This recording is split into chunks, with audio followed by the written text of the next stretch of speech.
I'm Reen Schwarzer, and you're listening to the Giant Sword Podcast. Microphones, activate!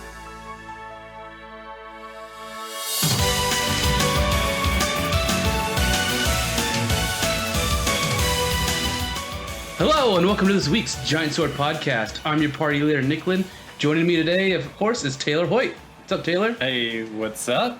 And a first guest in a really long time, Shadow Elite. What's up, Shadow? Hey, what's up, man? Nothing much. Just ready to get into these topics. Oh, yeah. This E3, it's been pretty crazy. Yeah, it's been an interesting one. It's been the year of the JRPG, if there ever was a year. That's Oh for yeah, sure. definitely, definitely. Like, if you like Japanese games, it's like, oh, this E3, beautiful. Everything else, you probably like super disappointed. It's interesting because like it was always like years prior. Well, you can't really expect much from JRPGs when it comes to E3. Wait till Tokyo Game Show, but this year has really been the exception to that rule.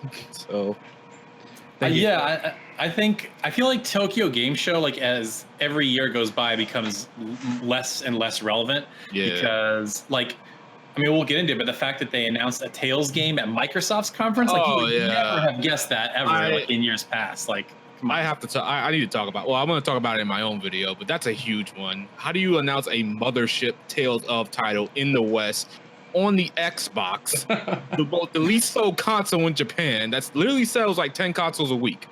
I can't even fathom that. Well, it's probably because that's the only place they could have announced it. I mean, that's true, but like you got all these things during the year with Tales of that they have their like Tales of festivals going on elsewhere. this So I figured they could have. Yeah, oh yeah, see, they could have announced it then, but they said no. Let's do it at Microsoft's E3. That's weird to me.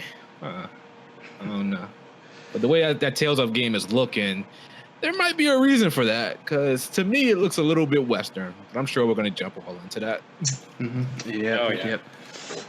But first, if just in case people don't know who you are, introduce, like, what do you do, Shadow?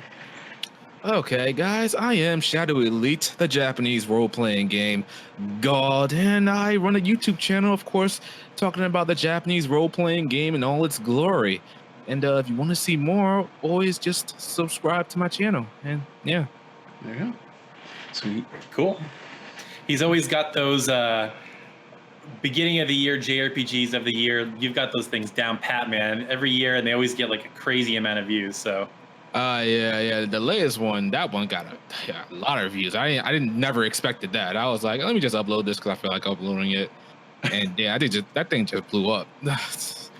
It's funny how that happens. Like that happens to me all the time where I'll like, well, in years past when I posted more regularly, but you just put a video out and you're like, oh, this is just a thing. We'll see what happens. And then it blows up. And then these other ones that you spent a lot of time on, you thought about and wrote, and nobody cares. But yeah, that's how it goes. With another video I recently did like a couple of weeks back, how I play JRPGs. That one got over 40,000 views. And I thought, I just felt like putting that out there. I didn't even make a script for that one. I just started talking on camera. And I just put a whole bunch of gameplay together, and that got quite a bit of amount of views. I was like, oh, okay, people like this sort of stuff. Nice. Just talking, just from the heart, talking from the heart. Yeah. Like Taylor's tier list. How's that doing? It's okay. I think it's like 500 or 600, but I think, I got my network kicked me out, thankfully, because I wanted to be kicked out. They had these stupid auto-renew year-long contracts, so my channel's not monetized right now. And I've heard that if your channel is not monetized, YouTube will like not put it as in as many suggested boxes or whatever. So that's my excuse. But maybe it's just a bad video. I don't know. But yeah, it's only got like 500 or 600 views right now.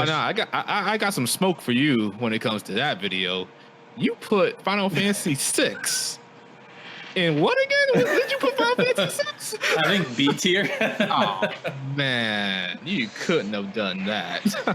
well, so here's the problem with that one for me. I never played it growing up, so going back to it was like so hard. Like for me, going back to old JRPGs that I've never played before with like lots of high encounter rates and just the simple turn-based battles are really hard for me to deal with. So that was kind of the main thing for me. I mean, I like the story, and I think the music's amazing and it looks cool. I think that art style holds up, but just If there was like a remaster version like they did with all the other PS1 versions where you could speed up the battle system, then I think that would be perfect. But as it stands, that's where it is. Also, another reason is that Taylor has no taste.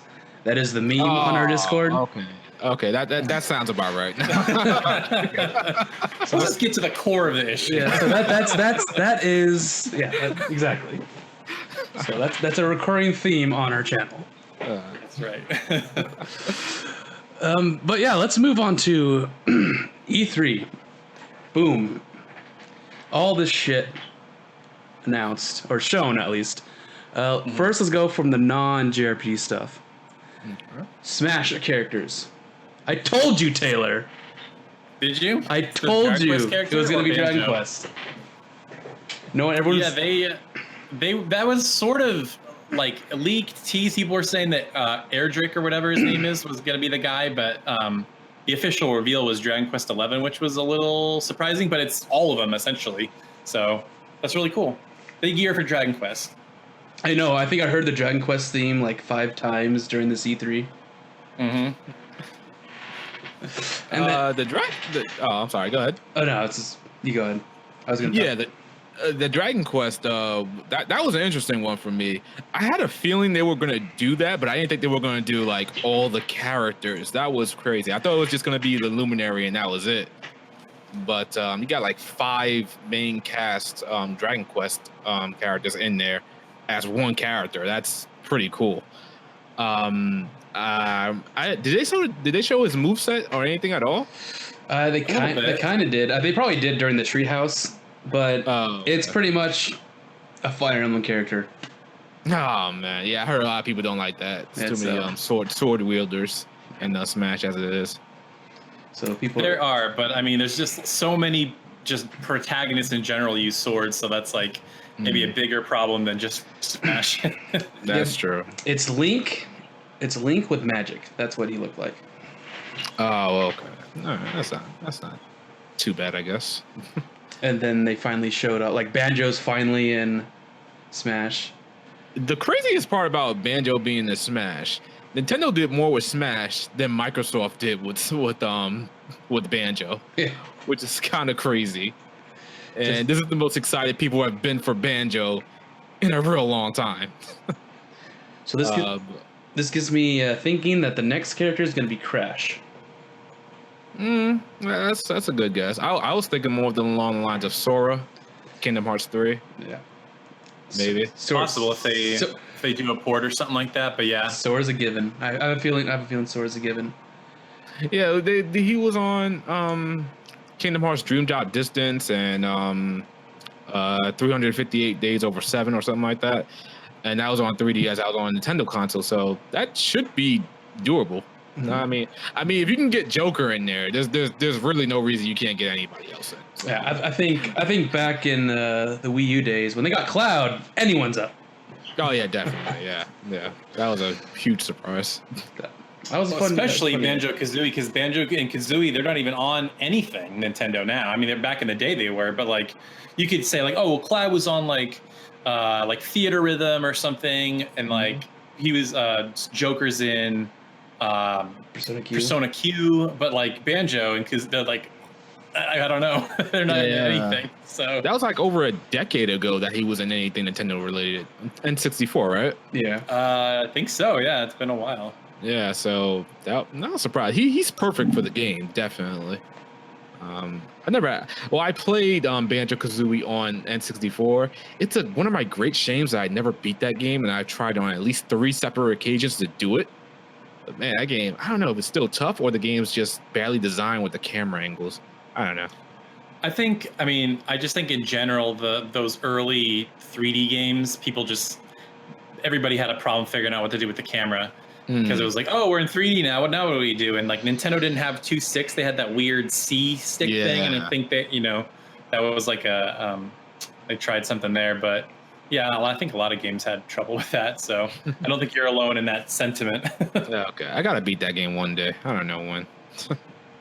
Is that on the Rare Replay collection for Xbox? I think so. Because the Xbox 360 released or the Xbox 360 released the Banjo-Kazooie 1 and 2. Oh, did it? Okay. Yeah. And Nuts and Bolts, everybody's favorite. Oh yeah, it does. That irrelevant trash. Okay. Nah. So next game character is going to be Justin from Grandia.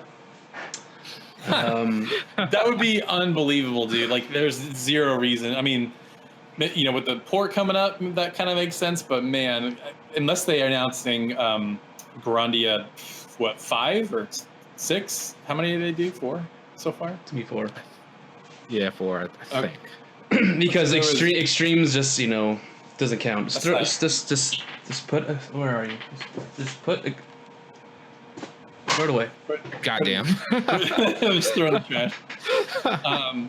You know, I was reading something interesting. I was reading a couple interviews with some producer from Gung Ho, because I guess they're the ones that have the rights to those first 2 games. And they were like, oh, would you ever consider adding Grandia 3 and Extreme? And they're like, oh, that's been published by so many companies, you'd have to ask Game Arts. And it's like, well, Game Arts made they've made all the Grandias. Like, shouldn't you know where that lies? So it's weird that they don't know what's up with Game Arts, or it's almost like Game Arts doesn't have the rights to those first 2 games anymore. It was a really weird interview. Well, that's good, because those 2 games are awful. No, I'm talking about the first 2. Oh no, I'm talking about Grandia 3 and Extreme. Extreme is don't even touch that thing. Whoever asked to remaster Extreme should be like, you know, ousted. Grandia 3 is not that bad. Grandia 3 is really good up until the boat, when 2 characters leave forever and then it just falls off a cliff. I honestly don't remember too much of it. I played it such a long time ago. I just dropped it because I think I had other games to play. But I remember it being okay. Like, if it got a remaster now, I'd probably give it some of my time. But it wouldn't be a priority. It's amazing. Like, I remember when I first started it, I was like, oh, this game is going to be so great. It's 2-disc. A 2-disc PS2 game. Unheard of back then. But no. Had a great battle team. Oh, yeah. And a great battle system. They expanded on the original Grandia one, which is awesome. So let's move on to the news that everyone is excited for. Freaking Harvest Moon Dash puzzle game. Finally. Can't believe that's the game we've all been asking for. So dumb. I saw Harvest Moon Mad Dash and I was like, is it a Harvest Moon game? And then you posted it. It's a freaking puzzle game. I'm like, okay, that's awful. Like, guys, just stop. Yeah, like, stop. No more. You clearly, like, people are doing it way better. Just don't even try it. No more. But for reals though, let's Final Fantasy VII Remake was shown off. Confirmed to be Midgar only. Still 2 Blu-ray discs somehow. That is so crazy to me. I don't know what the heck they're gonna do with what's taking up that much space. Yeah, that should only having Midgar as the one game with 2 discs. That's just we're gonna have a lot to do with Midgar, I guess. Or I heard something about like all the cutscenes are like 9 hours altogether. I don't know. Oh, jeez. That was just like something that I saw, but I don't know. But that's gonna be interesting. I'm just wondering when the next part would be released. Are we gonna have to wait until 2023 or something like that? Because Square Enix, knowing you guys, you can't get anything out on time. Yeah. You know, well, in a timely fashion, I should say. I mean, I feel like it's going to be the next generation by the time it's all done. Because they were like, I read an interview from Kotaku and they asked them like, oh, so how many games do you guys have planned for the project? And he's like, well, I can't tell you because we haven't figured that out yet. I'm like, how have you not figured that out yet? Yeah, like, that's crazy. How do you should know what stuff is going on, because if you know this is all Midgar, the rest of the game should be relatively easy to plan out. Then again, you're adding stuff to the game, adding all new areas and I guess scenarios. But you should have a general idea. Maybe the last part you could not be sure of, but the second part you should have a good idea. Sure. So part 2 is only on the Chocobo farm. You're just a Chocobo farm, right? The whole game. 3 Blu-ray discs. I just had a thought. You know how you're saying that Fort Condor is not going to be in the game, right? That is my guess. Take something out, take that out. I have a feeling that Fort Condor is going to be a huge part of the game. They're going to expand that situation. I have a feeling. That little mountain battle minigame thing? Yeah, like that whole story situation, they might expand that to, bulk up the story. I don't know. That's the only part of that I could think of that would... Nah, I feel like they shouldn't even waste their time. Like, if anything, just make that like a optional download $5 game or something like that. I don't know, but yeah, I'm with Taylor. Don't put that in the game. The only value that Fort Condor has in the whole game is I think it's necessary on like at the end of disc 2 and you're collecting the huge materia, and then I think if you win that battle you get Phoenix. I think that's the only like story relevant thing you get in the whole game from Fort Condor. I honestly can't remember, to be honest. Yeah, it's been a while. Yeah. The only thing I can remember is like that egg hatches, and I'm like, I think some summon materia comes out of it, but like, yeah, you could like, I walk by that every time in disc 1 because you get out of the cave and you just walk to Junin Harbor, and I'm just like, okay, I'll see you later, Fort Condor. I don't know what you're doing. I don't care. So how did everyone feel about when they first showed off the battle system? What was your first reaction? Like when they very first showed it off, like when they showed off the like in this E3 conference when they showed off all the things you could do in it. I was impressed, to be honest. A lot of people aren't like enthusiastic because it's not turn based. I'm like, well, we kind of knew this for a couple of years now, and we're kind of in 2019. Turn based, while it does good, Persona 5 has shown that. The mainstream kind of, I guess you could say, casual audience doesn't think so much of it. The Taylors, we get it. Yeah, there you go. But as the battle system as a whole, it looks like they're trying to take the Final Fantasy 15 battle system, maybe trying to perfect it. And there was a command mode in Final Fantasy 15 that you could utilize, but that wasn't all that great. Screw Final Fantasy 15, by the way. High five. Yeah, I like the way it looks. It should be interesting to see how the material work. I don't think they ever detailed that, or I haven't read about it. Yeah, the one thing I was really scared of was they're gonna make Final Fantasy 7 remake into Final Fantasy 15. Just really dumb it down, barely any like magic or anything. But from the looks of it, it's like a mixture of both. Yeah. So I'm like, thank God there's summons and magic and all this stuff. Oh. I was actually getting excited, Taylor. Yeah, well, I mean, it sounds like they're doing some different things with summons, because on the pre-order, when they had the pre-order splash screen, they showed like mini chocobo or tiny chocobo or whatever, or chocobo chick or something. So that's new. There's no, I don't know if that's just new or that's replacing something. And then I actually looked this up the other day, but another summon is Cactuar, and Cactuar was not actually a summon in 7. I think the first time it was a summon was 8 or 9. So that's interesting that those are there. I just hope they handle the summons in a good fashion and not do it like Final Fantasy 15, where you gotta be low on HP or something like that for a random run to come out or something. I don't know. Yeah. I only used it once, and that was when the game told me to, and that was pretty much it.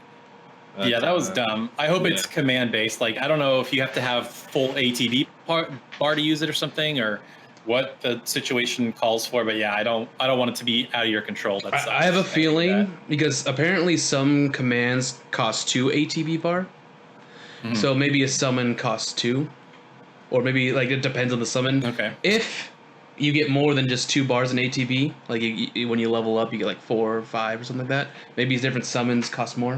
So I don't know. Well, yeah, I wonder if at a certain point, once you hit a certain level, you get more ATB bars or something like that. I don't know. Yeah, did they do that in like Final Fantasy 13, or was it always 3? I think I mentally blocked that game from my psyche. Yeah, same. I don't. There's not enough room in my brain to remember anything from 13 except that it's bad. all I remember of the battle system is that I spammed X. Yep, just did the auto battle because that was the most ideal choice. Like, I was gonna pick those options anyway, so why not? That's exactly. But yeah, I guess this is gonna be a day one cop for all you.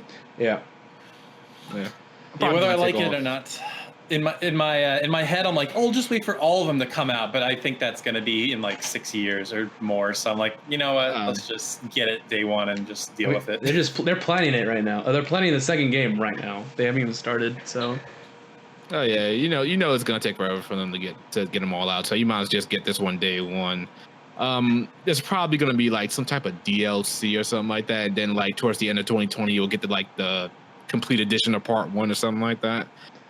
But Final Fantasy 7 is probably one of my favorite JRPGs of all time, so I'm getting this one day one. Oh yeah. It's not my favorite RPG of all time. My favorite JRPG of all time has to deal with our next game, Tales of Arise. Wait a minute. We can't move on from Final Fantasy 7 without talking about the most important thing of that trailer. Tifa's boobs! There we go. Okay. Now we can move on. But real quick, what did you guys think of her redesign, I guess? It's fine. I think it looks fine. People were like all like up in arms because she doesn't have like a J cup or whatever, but she looks fine. Like she's toned and fit, and her animations look awesome. Like I was telling Nick, like as soon as she joins the party, I'm never gonna stop using her as my main character. She just looks like so much fun to play as. Big facts. Yep, I'm gonna do the same thing. She's got some detail. She's got like an undershirt on or something like that. She got like thigh highs, and I'm like, they just made her better. Yep. I don't see anything wrong with that. Like me, people would know that I'm a boob person, but it's like even though they kind of like, I guess you could say they nerfed her in that regard, but it's like she still looks like Tifa. She still looks great.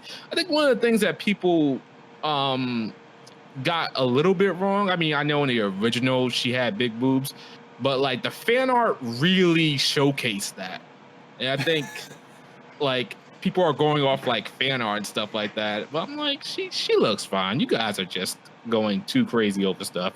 This isn't censorship. It's a redesign, if anything. I that's just the way I feel about it. The humans, the characters actually look realistic this time.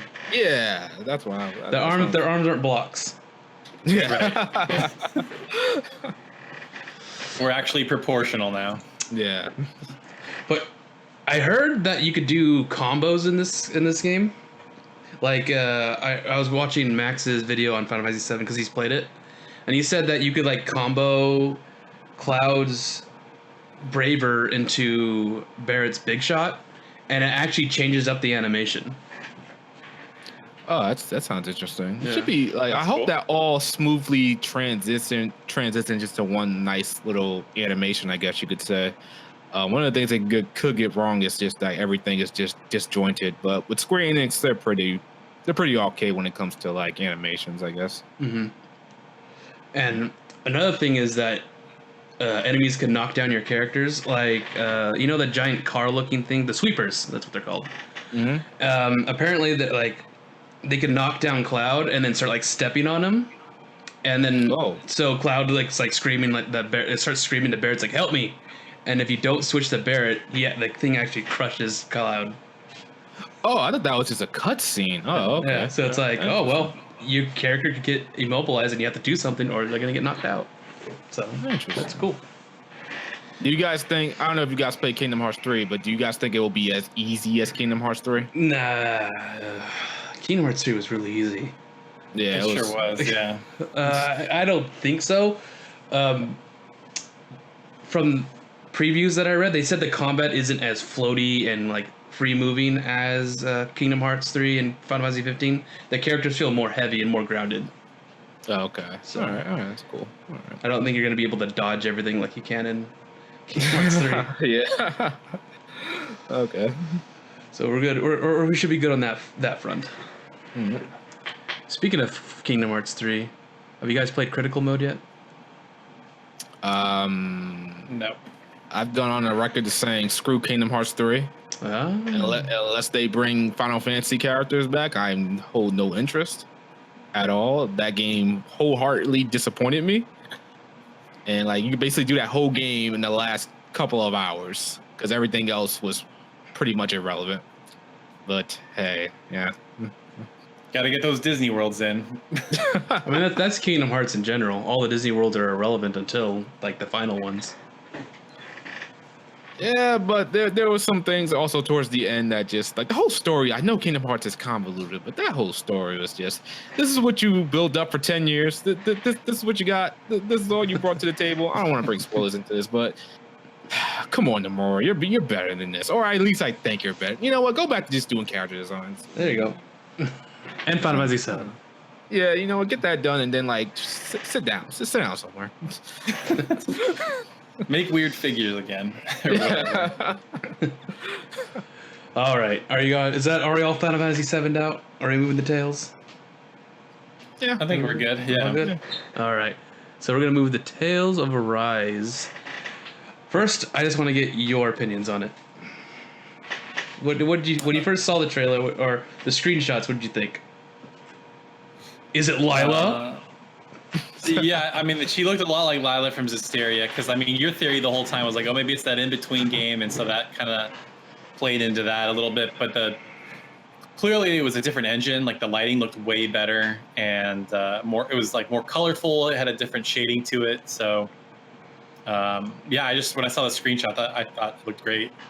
Like finally they're stopped using the Graces engine. We might have lost Taylor. Oh wait, we might have lost me. Okay, is everyone back? I think yeah. Yeah, my connection's bad. Sorry. No, that was me actually. I had randomly lost connection. All right, okay, we're gonna go back. Yeah. All right. So yeah, just I think I was talking about how it's finally they got rid of the Graces engine because it's been the same engine for so long. Yeah, I would have liked it if they went back to Vesperia. I think I would have been, well, honestly, I was going to be disappointed with anything that wasn't Vesperia. But the new look that they got, it's good. It's just, it's a little bit disappointing that it's not like, you know, I guess you could say anime side of things, even though the character models look a little bit anime. But the battle system, it looks heavily Western influenced to me. See, my thoughts on everyone might be surprised because I'm a Tales guy. My thoughts on Tales is that I'm worried. I am really worried about this game because from what I've read is that it's not going to be. They're changing it. They said that this is going to be an evolution of Tales. Tales, yes, not Trails. Mm-hmm. And it looks like an ease game. That's the combat's going to be an ease game. It looks like. I don't know about ease game, but maybe a God Eater type. Yeah, it's actiony now and yeah, very very fast and crazy. And I know Taylor just gave up the thumbs up. He's like, "Yeah, this is what I want." And I'm like, "Yeah, it looks like a good game, but it's not a Tales game." Yeah, they're deviating from the formula, and yeah, they had an interview with I guess the producer or something like that. He once said he wanted to evolve the series because he wants to get new people into the franchise, yep. Which you're kind of leaving us behind, but I get it because you want your series to survive, I guess you could say. It's kind of it's disheartening a little bit, but I'm open to change and I'm open to this new battle system if it's good. If it's not, then I'm gonna give it a lot of crap. Yeah, I'm hoping they're not gonna Final Fantasy 15 it. No, just definitely they can't. Hopefully not.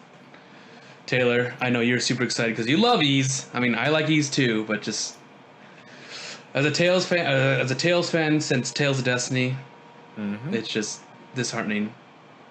I mean, all Tales has ever been to me, as far as a formula goes, is action combat with an anime art style. Like, there's really no like formula outside of like the typical JRPG formula, where you go from like town to town and there's a story and then you upgrade your gear. I mean, I don't know what the formula is really. That's the only thing that's like really different. It seems like they're fully realizing what they tried to do in Zestiria. In Zestiria, they tried to do the open world thing with like the seamless transition to battles, and it seems like now there is no like swirl into battle like Tales has done. It seems like it's just you walk around, there's things on the map, and then you can just walk up and fight them. Yeah, but we'll find out. I mean, it's hard to tell from the gameplay was really quick, so it's hard to tell what was really happening. No, I think that's the case as well. Enemies are going to be on screen. You usually just walk right up to them and start fighting, or they'll just pop up from underneath the ground. I saw in one quick snippet. That's definitely a change, or it's perfecting what they had in Zestiria, because Zestiria was just one big experiment in gameplay mechanics wise. I felt that kind of fell flat on its face. Hopefully they fix the stuff with the camera angles, especially when you're in dungeons, because you're going to be in like cave areas, ruins, and stuff like that. I think they're going to learn from Zestiria, and this will be a lot better. No more. I hope so. No more RPG Maker dungeons. That's right. And the one thing that they got right with Zestiria was the story. I really enjoyed the story and the characters. It just. I think towards the end I did enjoy the story along with the characters. In the early goings, I kind of didn't care much for it, especially with Elisa leaving the party so early. Yeah. And they fixed that in anime. They gave her such a huge part. And then they gave her a DLC episode too, so that was just raising eyebrows too. That wasn't that good. Yeah. Well, I guess like hopefully we see this new girl. She's the main heroine, so I don't want to hear later down the line there's some other girl that's gonna join the party, because that wouldn't make any sense. But hey. Rose 2.0. Here that would comes. suck. Well, I wonder, do you think they're going to add more party members? Because in the descriptions, it was just like, oh, 2 people, and they're trying, because like that story is, there's like another world that you can see off in the distance, and I guess like there's monsters that live there, and they're sending monsters our way. Or there's some conflict between the 2 neighboring planets or whatever, and I'm curious if they're going to add more playable characters than just the girl with the gun. And I mean, I'm hoping that's what makes Tales the big parties. Yeah. That's gonna be a problem if they don't. But like looking at the battle system, they might have just prioritized the main 2 characters.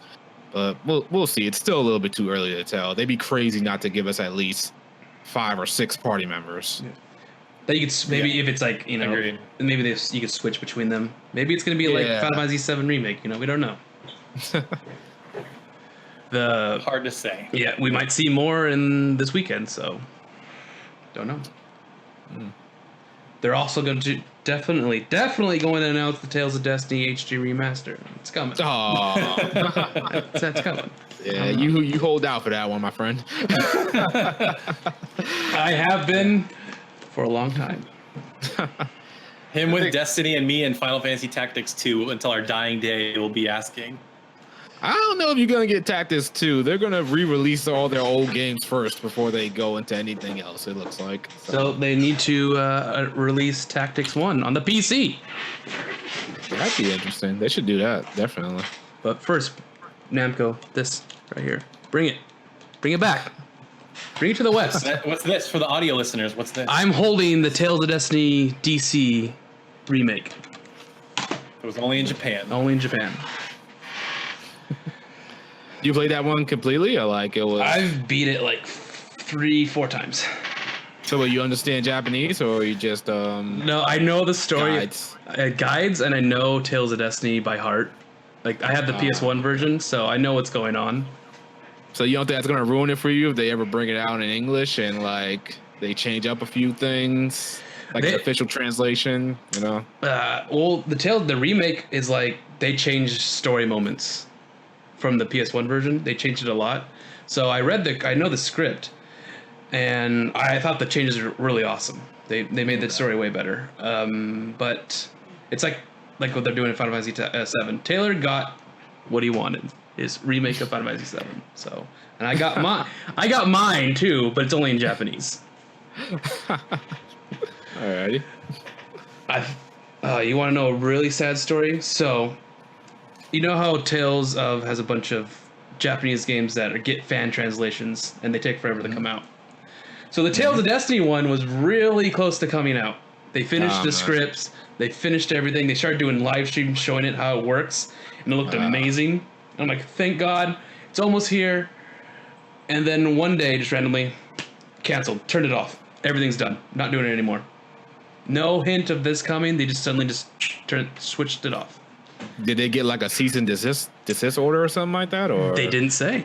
So I'm like, maybe Namco's like, hey, stop doing this. We are actually going to release this to the West. Can you help us make this? That would have been nice to get. And then I'm like, hopefully that'd be awesome. And then maybe they're translating Tales of Destiny 2 at the same time. So we don't know. Yeah, So- that's the fear with fan translations projects. They're under no obligation at all. They could just drop it at any point. I'm waiting for the Super Robot Tyson Endless Frontier Exceed translation to drop, and it looks like they're really done. But I just hope that they don't drop it out of nowhere, or at least just release what they have. But yeah, they don't have any obligation. They could just drop it anytime they want. I know, and it makes me sad. It really hurts me. And yeah, they're just regular people just doing stuff out of their time on their day to do it. So yeah. Yep. Right, so Tales of Arise is a I don't know for me. Taylor's probably like triple thumbs up. Like, finally, I can get back into the Tales series. Yep. Nah, man. So I think you never played Berseria, huh? No, but everybody says it's really good. I mean, so it's pretty good, though. Would you guys both be in agreement that that's probably much better than Zestiria? Like 10 times better than Berseria. The only thing wrong with Berseria is that its music is lacking. Okay. Okay, I'll give you that one. And another thing about Berseria is that the skits, they kind of relied on that heavily to almost tell cutscenes, almost. But that was like a minor nitpick in my opinion. They're all voiced, so I couldn't really complain about it. They're voiced But, and they're not just placed at save screen or at save points like Zestiria was. Oh yeah, that was dumb. I don't know what they were thinking with that one. Oh God. Don't know. Yeah, Taylor, forget about Zestiria. Just try to play Berseria at the very least. Like, Okay. I know it's pretty cheap now. I could probably get it for like $20 or something, and that seems like it's probably worth it. yeah, give it like 8 hours, and then I think you'll be hooked. Yeah. This year's getting crazy, so I'm wondering when I'll have time, because I mapped out, or I like wrote down all the games that are coming out and stuff like that. I'm like, this usually summer is light, but this summer is so packed. Like starting like early July, or at least the type of games I like. You know, Dragon Quest Builders, Fire Emblem, Three Houses. Yeah, it's gonna be. Mine starts in June with Super Mario Maker 2. Ooh, that's right. I think I'm just worried about Fire Emblem Warriors. Well, I forgot what Three Houses. I'm sorry. That's the only game I'm really concerned about this summer. Oh, and Astral Chain, that comes out in August, I believe. Mm-hmm. That's really it. And then like we have Trails of Cold Steel 3 in September. Really it for the rest of the year, for me at least. Trails of Cold Steel 3, baby. September 24th. I got 14 days to beat MechWarrior 5. So have you all played the past Cold Steel games, or? Well, Taylor, how about you explain to him Nick has. I beat Cold Steel 1 on Vita, and then because apparently there's data that transfers over to Cold Steel 2, so I tried to replay 1 on PS4, and I'm just like, man, this game is so boring, even with the speed up stuff. And I hear 2 is way better, but I'm like, this is like such a chore to play this game. So I don't know. At some point, maybe leading up to Cold Steel 3, I'll just power through it all so everything carries over. And I don't know if 2 is going to carry over to 3 because it's different publishers and stuff. Probably not, but nah. I had the same problem too when I finished Cold Steel 1 on Vita, and then I wanted my data to transfer because there's choices at the end of the game that matter. And I was like, nah, I gotta play this on PC at 1080p, 60 FPS. There's no way I'm gonna play this again or something like that. So yeah, it is a slow burn, definitely. I think that's one of the things that people don't tell other people when they recommend Cold Steel games or any Trails games. It's really slow to start. The first but man, it's worth it when you get into it and you start seeing everything about the world, the characters, the political intrigue, the technology. That's Sarah. Sarah's great, but let's not forget about Emma. Okay. Oh, my man. I love Emma's probably the best girl in that game. Thank you. Another cultured man over here. I can't. I'm so happy right now. So what if he said Elisa? Oh, man, we're going to have some problems. I might have to drop out of this thing. No one picks Elisa. Yeah. Everybody's cool, too. I like Fee. Everybody's cool. I can't really knock anybody in that game. Except Machias. I can mock Machias. I can knock Machias. Yeah, Machias is very annoying in the first one. I could give you that. Yeah. I don't know. Him and I forgot his name. Oh, Eustace Abaria. Yeah, Abaria. Yeah, him had a nice little rivalry dynamic, and I like that. I didn't really mind Machias. He did seem like he had a stick up his ass most of the time. Like, You're a noble. You're a noble. I hate you. Yeah, exactly. How dare you lie to me? Let's never talk again. Okay. Yeah, that's annoying. Yep. So let's go back to Trails of Arise. Trails of Arise. Tales of Arise. That's what's going on now. So we'll see. Definitely gonna get it. 2020. It's a Tales game. Definitely gonna get it. But yeah, I'm definitely getting it day one. I'll be. It's gonna be a worldwide release, I think. Or they confirmed that already. I'm not sure. it should. Didn't they already have English voice actors? I'm trying to remember. I don't know. Yeah, they English narrator, but I don't think they said anything in the trailer itself. Yeah, the trailer they released after the trailer they showed at the Microsoft office was different because they had English voice acting and subtitles. So okay, so yeah, I think it's still gonna be a worldwide release. They'd be crazy to do a couple of months after, or maybe like a week after it releases in Japan. Or hell, we might get it first, and then Japan might get it a week later. I don't know. That'd be funny. Yeah, that'd be hilarious. That's happened before. Yeah, it has happened before. So let's move on to the Dragon Quest Blowout, the game where everyone's going like, what the hell is this? But all us JRPG fans are like, good. Which one are we talking about? Well, I want, Taylor's really looking forward. They showed off Dragon Quest Builders 2, the English version, and that looks really fun. Like, that looks super duper fun. It's like Harvest Moon and Minecraft and basic action combat all in one, and it's co-op, and you have hang gliders and you can swim. Oh my god, it's I loved the first game so much. Like, I feel like it really flew under the radar, and like not enough people played it. And this next one, like the thing they complained about most in the first one was like, why can't I play with my friends? And then they added that for this next one, so that's gonna make it extra awesome. We're all gonna. I was never a fan of Dragon Quest Builders 1, or I didn't play it because like me and Minecraft just don't mix. So I was like, this one's a big old skip. I mean, I would play it if I had the time, like if I had a hyperbolic time chamber and I could just go in there and just play all the games. Yeah, it doesn't look too bad, but this one's a big skip for me. That's the problem with survival games, because it's a huge time consumer. Yeah.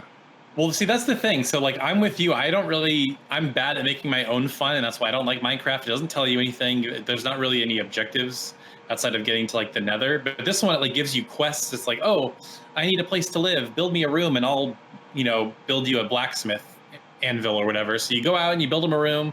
And I don't know. I like the decorating part, kind of the Animal Crossing Harvest Moon part, where you, like, fill the rooms out, because the more you decorate, the more, like, point value your base gets. And the more point value your base gets, the more like random adventurers will come by and want to stay there. So it's like Minecraft where you mine and you build, but there's like way more to it. And that's what I liked about it, at least. So see, I don't care much for creating stuff in my games. Okay. Like I feel like the developers should have been doing that. I don't know. It's the reason I can't play Persona Q2. I want to try and play it, but I can't stand creating the map and tracking every little thing. That's kind of annoying, and I'm like, stop it every few seconds to put a door down. I mean, the only creation tool that I really liked was in Dark Cloud 1 and 2. That was really cool, but that was because I was a really young kid and I was like so fascinated by it. Nowadays, I'm just like, nah, I'm good, Chief. Pushing. Yeah. Well, I'm the same way. Like anything like Little Big Planet, the first Mario Maker, I'm like, don't make me make the game. You make the game for me. So like the only reason I'd be interested in Mario Maker is just because it's like an infinite game. Like people are making levels. I'm like, awesome. I'll just play levels forever. So yeah, that's a really good. Surprisingly, that was a really good party game. I remember me and my friends, we went to a convention and we turned that game on, and we just took turns constantly failing at like these hard to play stages. It was really fun. Nice. That's why Mario Maker 2 looks good for me. Oh, that's gonna be fun. Did they fix that? They said it wasn't going to be any online co-op or anything like that. Did they say? Did I hear something about that? I'm not sure. No, they did, but then at E3 they announced that it will come in a patch post-release or something like that. So they're definitely going to add it. Now, see, that doesn't make any sense to me. Why wasn't that just involved in the game from day one? Right? Yeah, I don't get that. That was a really weird decision. What game? What game we're talking about? Mario Maker 2, like you can't play online co-op with your friends. It's only with randoms. That's weird. That makes zero sense. I feel like Nintendo is trying too much to protect the children from, I guess, online interactions, because people online are crazy, as we saw with the Smash Brother creator. They they do some crazy stuff. Yeah. But with Mario Maker, it shouldn't be that big of a deal. You're just tackling a stage together. I mean, you're gonna go on Discord or something like that anyway to talk to your friends. Right. So, I mean, nobody actually uses the Nintendo app on your phone. I don't know who's crazy enough to do that. I have no idea. Yeah. And then Dragon Quest 12 S. Is that what it's called? Dragon Quest 11. 11, yeah. 11S. Yeah. That one for me might be a double dip. I got it on PC, so I might get it again just for the 2D mode that they're going to put in there, because I like playing old school games, and seeing that 2D aesthetic is so nice. So I don't know, if I got the funds necessary, I'll drop another $60 on this game, no problem. Only for the Switch, right? This one? Yeah. Okay. So far, who knows? Yeah. Well, they also, the other cool thing is it has the orchestrated music, and I just heard about this the other day, but they're adding like a sped up battle system or whatever. Like you can make the battles go faster. So that's cool. Yeah, that'd be cool for me. The orchestrated music, I modded into the PC version, so that's not too big of a thing for me. But speeding up the battles, that'll help for my second playthrough greatly. It's definitely a long game. So yeah, especially if you do the post game stuff. I think I'm close to like 70 or 80 hours. Oh, so yeah. It's not short by any means. Definitely not. Yeah. Well, luckily I did finish it. Now I could buy the Switch version. There you go. I mean, that's probably going to be the best version, because then you can take it on the go, which is cool. So yeah. All right. So here's a little tiny one. Grandia remaster was shown off. Finally. And still no date. Still no date. They said it's coming really soon.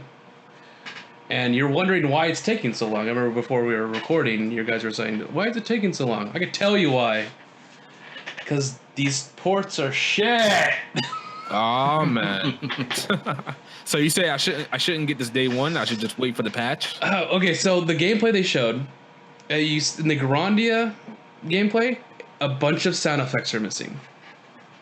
Okay. And I have no idea why. Like the menus, when you're in battle, the menus when you're moving around, it's supposed to be going weep, weep, weep, weep, weep. It's not there for some reason. And some sound effects for special moves are not there.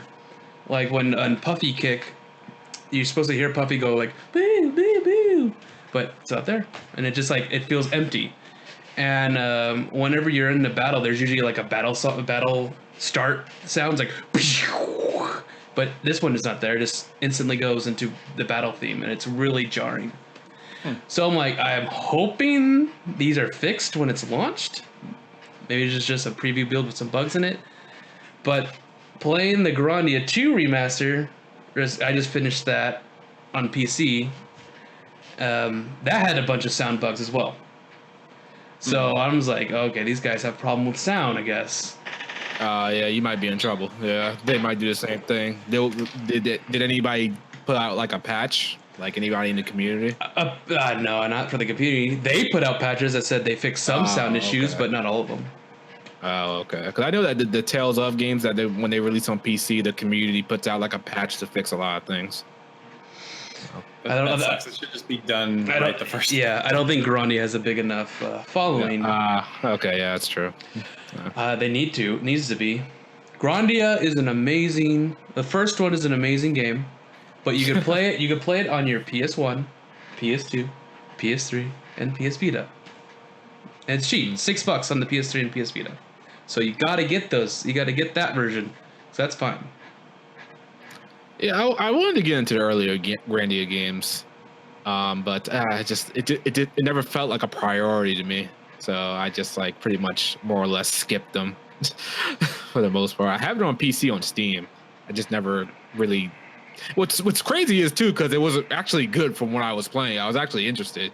It's just other things are out and other things have my attention over this. So What surprised me is that 2 is very short, and I'm gonna. How short? It's about 30 hours, and I know people saying that's not short. I'm like, no, that's short for a JRPG. that's definitely short for a JRPG. So if you know what you're doing, you could get that down to like 25 hours. It's really short. Grandia 1 is way longer. I that's what it feels like, because I was thinking, because I just finished Grandia 2 again, and I got like 30 hours, and some of that's dead time because I left it on, and I was just thinking about the story bits, and I'm like, wow, this is actually a really short game. It's like 4 towns and then like this ending part, so super short compared to Grandia 1. Taylor, you've never beat Grandia 2, but you've beat Grandia 1. I beat Grandia 1. Yeah, you beat Grandia 1, but not 2. Not 2, no. Yeah. Never even played 2. I'm trying to remember. Guys, hold on. I'll be right back. I'm sorry. Okay. I'm trying to remember, Taylor. Was Grandia 1 disc or 2 discs? I think it's 2. Let me check. I actually have it. I think it's 2. I don't know why I think that, but I think it is. It is 2. It is definitely I 2. remember it coming in one of those bigger cases or whatever. Yeah, but Tales of Destiny was in one of those cases, and that's only 1 disc. But yeah, it is 2 discs. And it's way longer. So longer. So much longer. So much longer. So much longer. Would you, since they're actually they're re-releasing or updating the HD or the Grandia 2 HD remaster, if it's fixed, would you play that on the PC or on the Switch? Because the Switch version actually comes with both Grandia 1 and 2, but you could buy them separately on the PC. Okay. Cool. No, I asked you if you would play Grandia 2. It depends on when they release, because I'm definitely gonna buy the collection whenever it comes out. It just, like, if it comes out the same day that Fire Emblem comes out, like, forget it. That's gonna have to wait. Yeah. But like, because what I'm hoping is that it comes out. I'm trying to think of the best time it could possibly release, like early August. I feel like, Astral Chain comes out at the end of August, and then for most of that month there's nothing going on. So like beat 3 Houses, and then some time for that, maybe. I don't know. Depends. It has to be early August, because end of August is when life ends. Why does life end then? Because WoW Classic comes out. Oh, jeez. But dude, the September is stacked. November has a couple of games that I want. This end of the year is gonna be crazy. Yeah, September, I got a problem because I gotta either prioritize Cold Steel 3 or Borderlands 3. And I don't know which one I'm going to honestly give my time to. Borderlands 3 might take a backseat. I'm not sure. And Code Vein is September 27th. Oh, really? Oh, man. Cold Vein is gonna have to wait for a Steam sale. Yeah, it's gonna have to be put on the back burner. Yeah. I can't get that day one. For me, the two big September games, and they come out the same day, which sucks. So I don't know how I'm going to do this. But Ni no Kuni Remastered and Link's Awakening Remake. Okay. Never was a fan of Ni no Kuni 1. Really? Did you not like the Pokemon stuff? No, that was okay. I could deal with that. It was just, I don't know. It was the idea of playing as a kid. I don't know why that got me so bad. It wasn't a bad game. Maybe just a silly little pet peeve of mine. I don't know. That just didn't sit well with me. And Ni no Kuni 2, I just never got started in at all. I don't know why. They're fine games. Just I don't know. Something about that's not there for me to keep going or keep my interest. I don't know. Don't worry, we started Ni no Kuni 2 and there was nothing there either. So goddamn. And we both beat it, but it's like, for me, I'm like obsessed with the first Ni no Kuni. It's like one of my favorite games, and the second one is like so much. It's so different in a lot of ways, like that town building mechanic and that little like the little large scale battle thing. There's like so many weird little things they added, where it's just like to me the big appeal of the first game was the charming story and all the characters, and then there was like so little voice acting, and I felt like the story wasn't as strong. So yeah, but that was a weird one for me. Well, I heard they widely changed that up to appeal to Westerners for the most part. Japanese companies, stop trying to appeal to Westerners. They can't. I can't even blame them for doing it at some points because, well, the Western market is bigger than the Japanese market. So if your game hits in the Western market, you're gonna make a lot of cheddar. And then there's the fact that Japanese gamers are moving to mobile devices. They're not really doing phones nowadays. So it's like you're better off because if you can hit in the West, it's more likely you're gonna be moderately successful in Japan as well. So I wouldn't blame them for trying to do that. But Japan needs to know that there are a bunch of weebs out here. Lot of weebs. Yeah, we like our weeb games the way they are. Thank you very much. That's right. Yes, Sony, stop censoring them. Yeah. Yeah, Sony's on a tirade. Sony is like, their mom caught all their stuff in their room, all the posters and stuff up in their room, and they had to put that stuff away. So they're changing up the policies.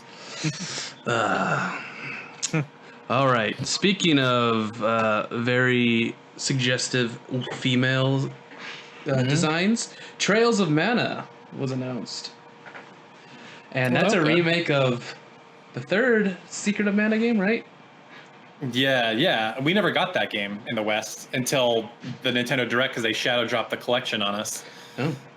And that's the original is in that. But yeah, this is a remake of Trials of Mana, and it looks like next to Final Fantasy VII Remake, Tales of Arise, and for me, I just love Ni no Kuni too much. But other than that, like Trials of Mana, like shot way up my list of like anticipated games. That game looks really, really cool.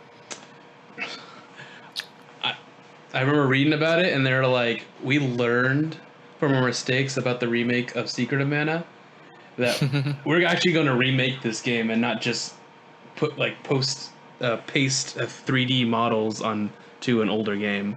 So Yeah, that's I why felt sorry for people who were looking forward to that Secret of Mana remake. That was a huge blow. it was painful. How many like I feel like you were telling me every time you like walked in a room it like would crash on you or something like that, or I don't know what it would do, but there would be a point where you would walk into a different room and then it would just crash. I don't know what caused it, but it happened so many times. Luckily, it auto-saves every room. So it would crash, but then I had to load it all up again and then reload right before it. But that game was full of bugs and it felt weird and just didn't gel at all. It was a really awkward game, and it looked weird. I don't think it looks a lot better. Lots of cool different characters, so I'm excited. Yeah. I'm moderately excited for it. I might play it, but that seems like a skip from me. I don't know. I think in the JRPG community, it's a mandatory game to play, I guess.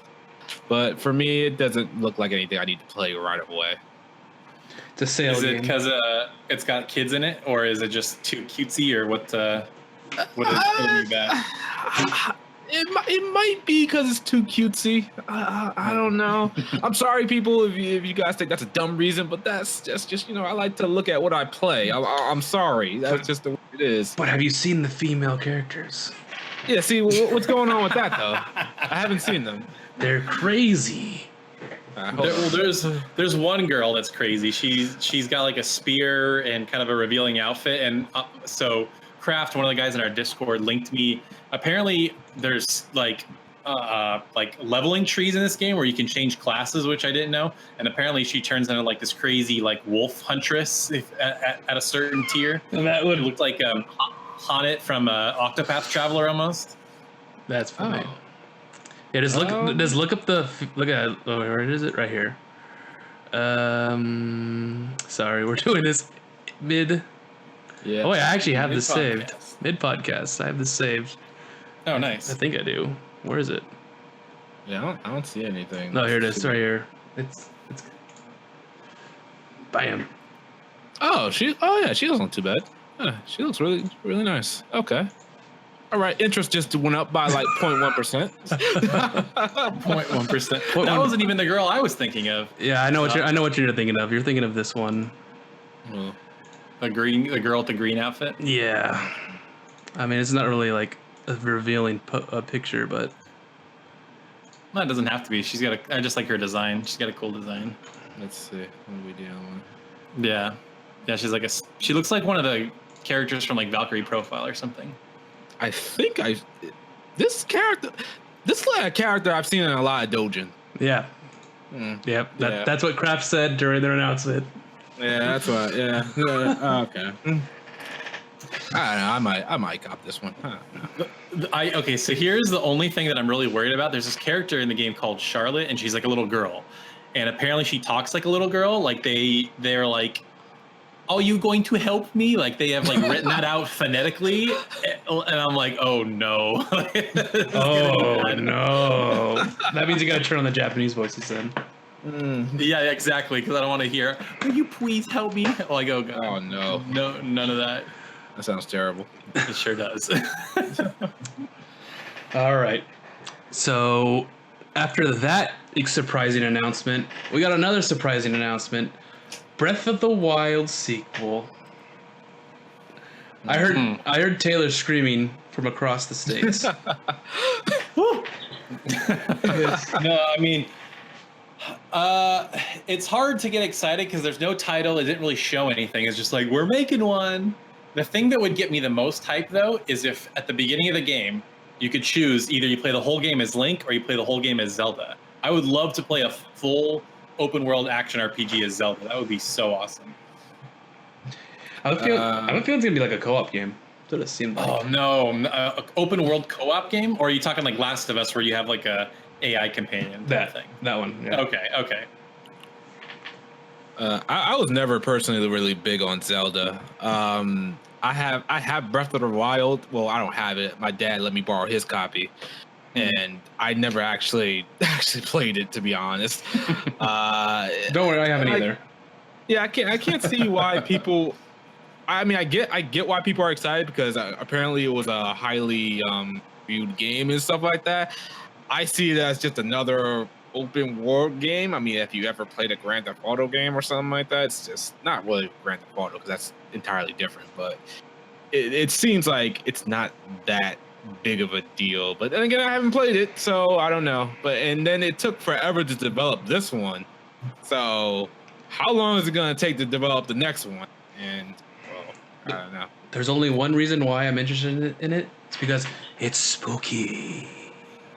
Yeah, I wonder if this is going to be the Majora's Mask to the Ocarina, if that makes sense. Yeah. Like, that'd be cool if it was a little bit darker.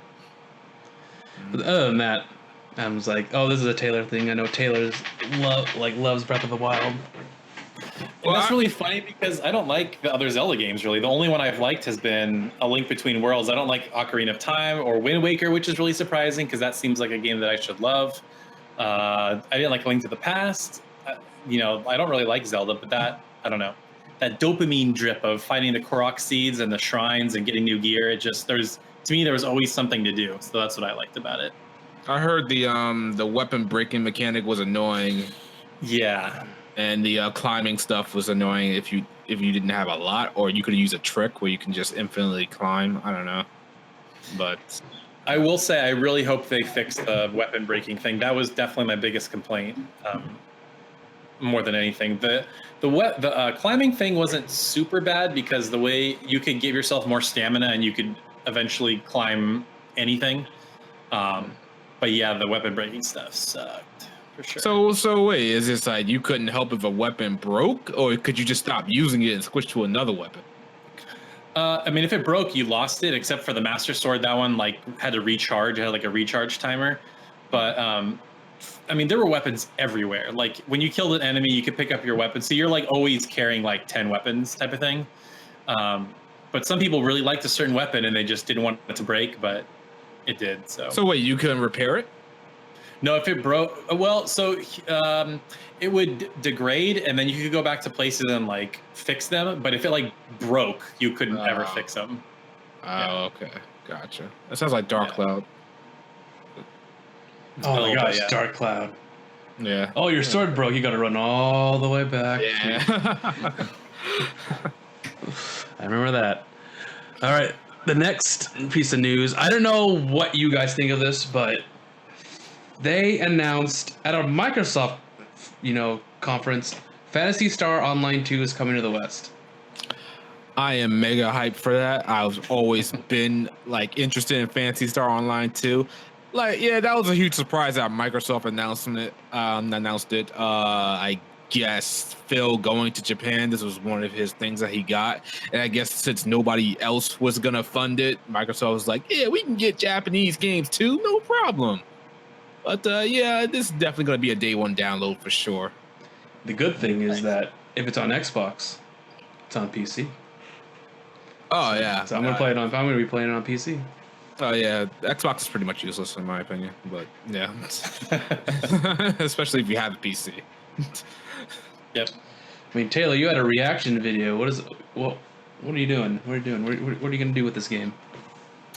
Yeah, I don't know. I think the reaction was just more out of pure like shock than like excited to play the thing. Cause like, I want to say they said like 7 years ago we were going to get that game, and then it just never happened. I'm like, oh, okay, it's just never going to happen.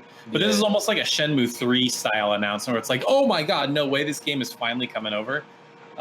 So I might play it out of pure curiosity, but I'm not like super hyped or anything like that. But I mean, a lot of people speak really highly of it. So if it does come to PS4, I'll check it out.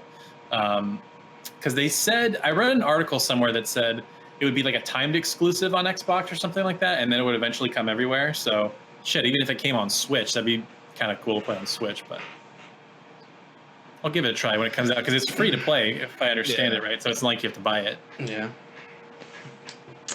Old school free to play, man. I don't know. I've heard so many good things about it. I think I've played a Phantasy Star Online. I just don't know which one I played. I played the one on 360, and to be honest, that one wasn't all that great. I found it a little bit boring, but everything I'm seeing or the gameplay for the online one, that one looks like the one that I should have been playing. I should look up gameplay. I want to know what it's like. Yeah, it's actually pretty good. Really, really fast paced. But then again, I don't know if that's like from a really high level. If from starting at level 1, things could be a little bit slow. I think that should just be everyone's expectation at the beginning of every game. If you're level 1, it's going to be slower. My favorite analogy for beginning MMOs, and I'm sure you guys have both seen this, it's a dude hitting a lobster with a stick, and it says level 1 MMO character. Yeah. I want to see if I can find it because it is super fun. Yeah, I know that picture. Have any of you actually like finished or put a lot of time into an MMO? Oh yeah, I was way too into World of Warcraft, especially during Burning Crusade. So I can't do that anymore. I just know I'd get obsessed, so I just can't do that. How'd you kick the habit? In a really funny way, actually. So I was playing, I was just playing, and then I decided I wanted to teach English in South Korea. So I went to South Korea to teach English, and when I logged on, they banned my account because it had been like a day since I had played, and they're like, there's no way he could travel from America to South Korea in like a day or whatever. So they banned my account because the IPs jumped so quickly. And then it was just such a hassle to get it unbanned. I was like, fuck it, I'm just going to leave it. Wow. Oh. Yeah, so the decision was made for me, I guess. The universe spoke. No more. That's right. Yeah, that's it right there. I love that picture so much. It's so Oh, that sucks. I think the only MMO that I was honestly interested in was there was a couple I was interested in, like Terra and Blade and Soul.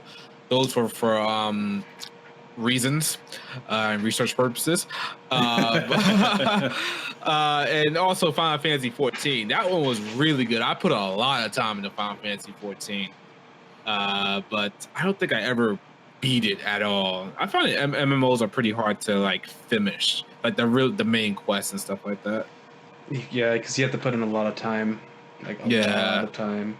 Because it's just endless farming and grinding for the part, and it's fun. Don't get me wrong. It's just that I need some story substance to go here because I feel like the story is just like I don't really care. Yeah. For me, MMOs are always like outside of the raids. It's just like checklists. It's like go here and kill 10 wolves. Okay. Yeah. Go over here, pick exactly. up 10 fruits. Okay. Yeah. Like that's the game basically. Yeah. It's like what do I have to do next? Oh, go over here and do this. Oh, okay. That's all right. Fast travel. Let's go. Oh, your mom wants you to pick 3 mushrooms into the forest next to the town? All right. Nothing ever's going to go wrong. Oh, no, the town's on fire! And then it's like the raids. The raids are like kind of crazy because like all the real high level people are just the ones doing all the work. I feel like I wasn't doing anything at all.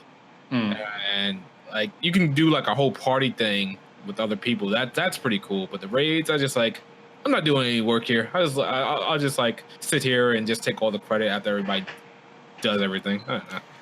With raids, it's like it's better if you have friends and then you can like hop on. Back in the day, it was like Vent and like TeamSpeak and stuff like that, but now it'd be Discord. But that was the best part of WoW for me is when we used to do the 10-man raids and we just hop on and chat and BS, and yeah, that was really fun. I loved that. You've been trying to create that that feeling for a long time, but you never really get it, do you, Taylor? Yeah, I mean, our Discord, we get that every once in a while, but it's not the same. We try. I think the closest it ever got for me was when Monster Hunter World came out, and we were all hopping on, hunting, doing all the monster hunts and stuff like that. That was super fun. But yeah, outside of that, that's like the closest it's ever got.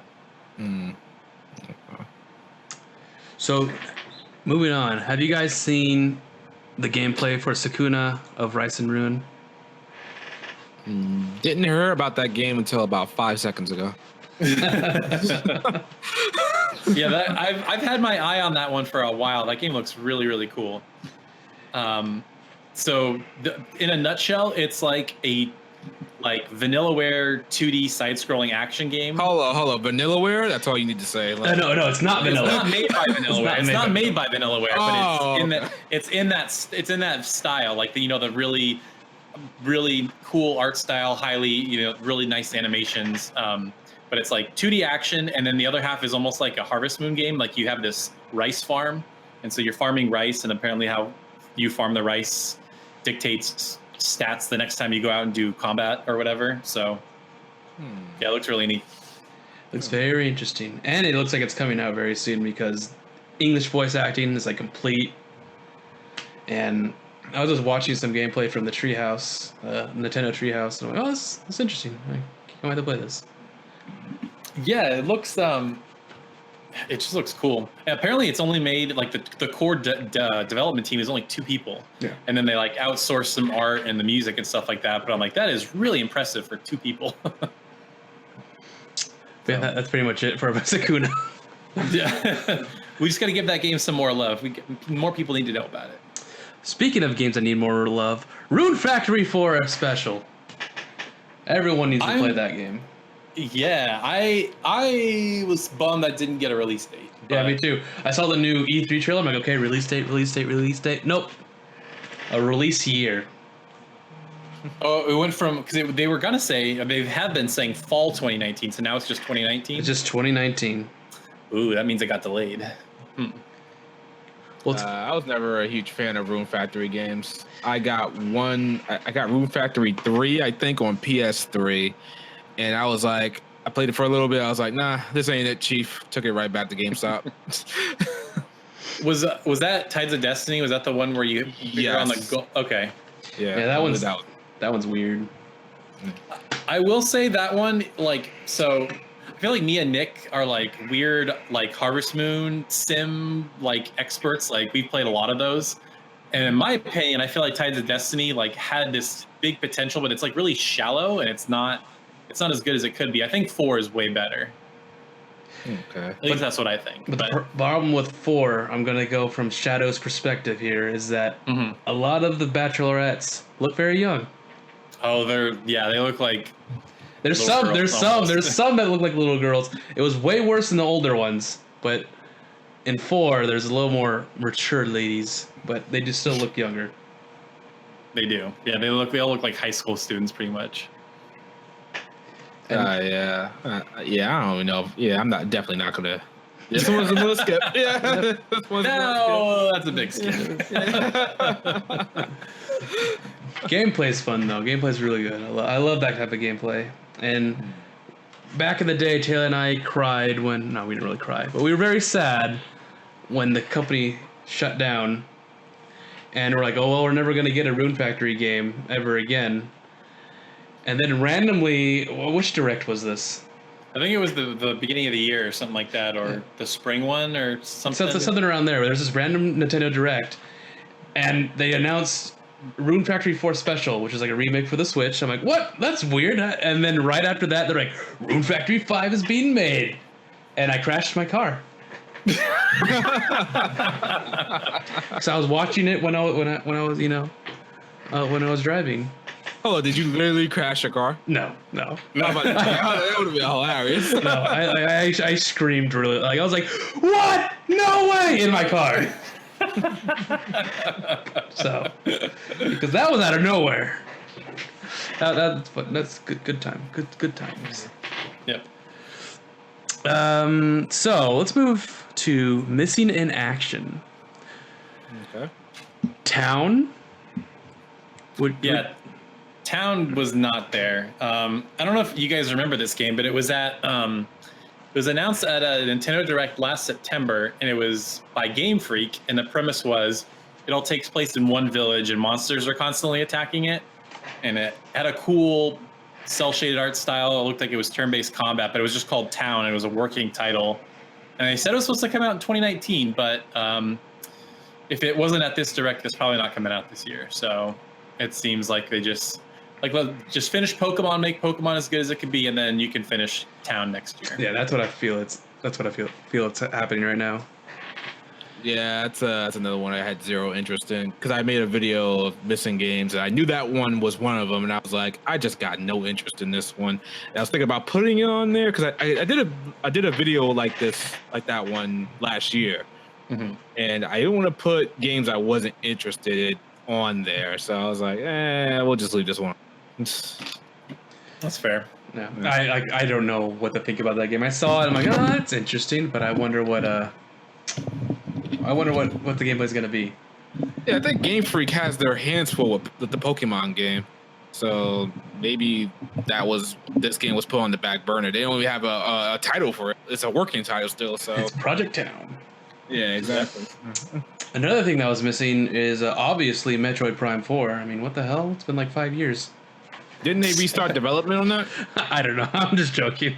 But yeah, that was missing. But Shin Megami Tensei 5 is really what. Okay, that game it's becoming vaporware at this point. I don't know what happened. It was announced in 2017, I believe, along with the launch of the Switch, I think. Then we got a teaser trailer a couple of months later. And then we just got word that the game is in development, and we don't even have concept art for the main character yet. I don't know what Atlas is doing. Maybe they're just focusing on Persona 5 Royal, I guess. But every time I don't see that game, I get a little bit worried that, it was definitely announced way too early. I still believe that was early Shin Megami Tensei 4 Apocalypse footage that they used during the reveal event, and it was just unused, and they just said, all right, let's put that out there. Or Nintendo was desperate to get any game announced at their reveal.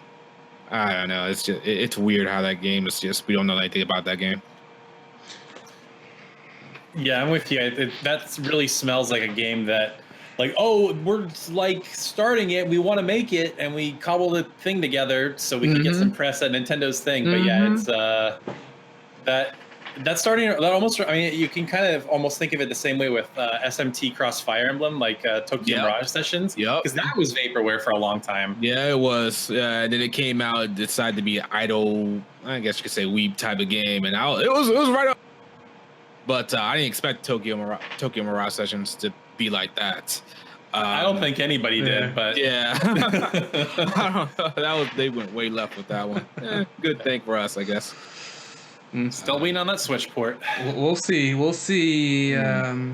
Once is Catherine out yet? That comes out in September, I think. So when Catherine's finished, they're gonna start working on Shin Megami Tensei 5. Just watch.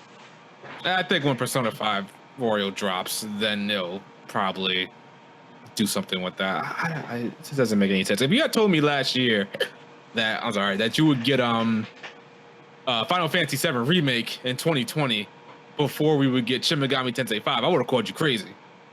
Right? Yeah.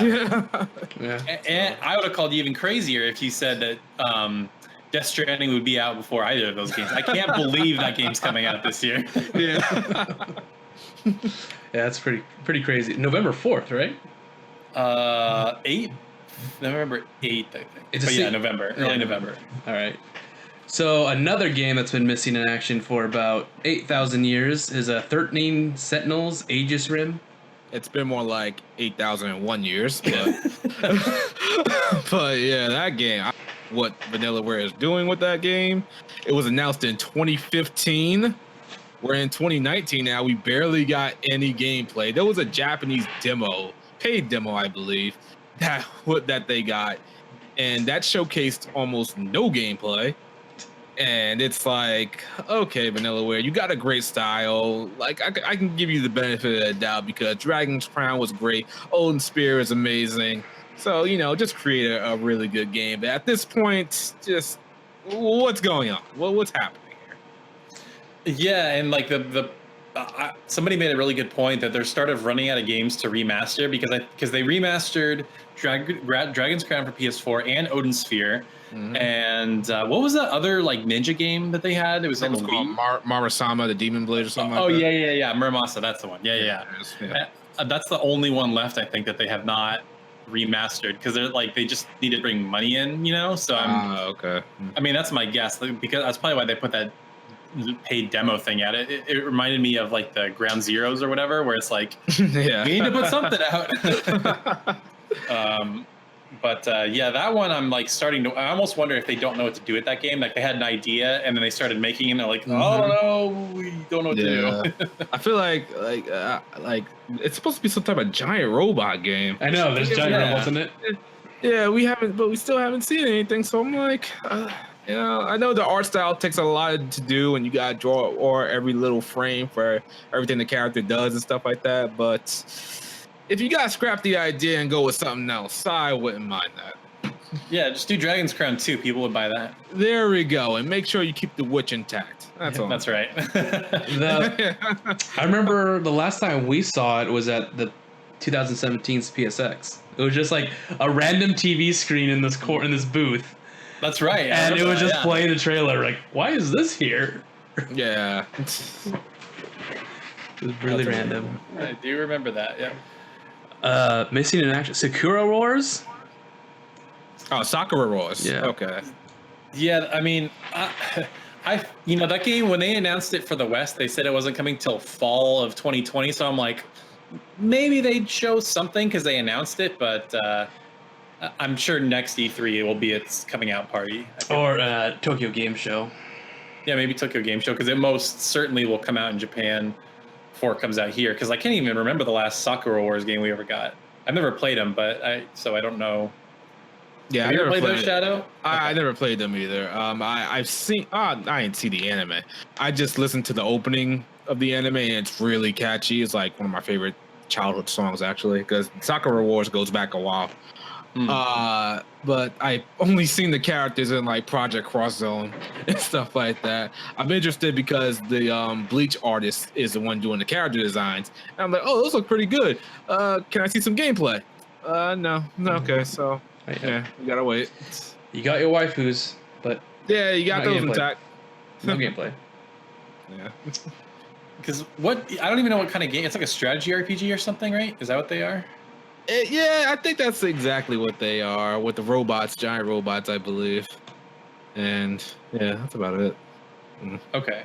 Because I heard that the Valkyria Chronicles team was the one making it, so I'm like, oh, okay, if they're doing it, then well, I'm on board.